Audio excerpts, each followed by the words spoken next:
Трябваше да им даваме задачи в действително време. И отваряме телефона и говорим по телефона. И той е, аз си гледай работата. Викаме, чакай. Имаш задача да направиш. Нема го направя това. Викаме, добре. При каквото искаш.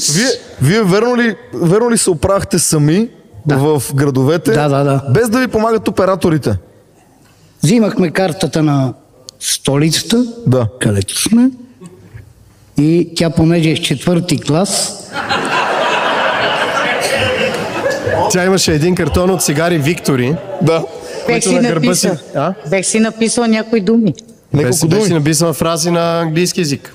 Да, ама между другото, тя през цялото време, всяка държава, в която бяха, се опитваше. Да. Италиански, даже холандски, там кой ще, куя ми дай. Моро.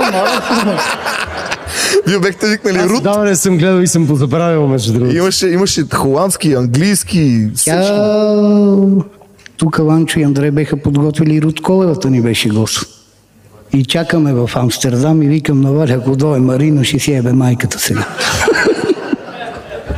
А в Барселона има един ресторант, в който красиви момичета, докато ти се храниш или докато пиеш аперитив, ти правят едни масажи отзад.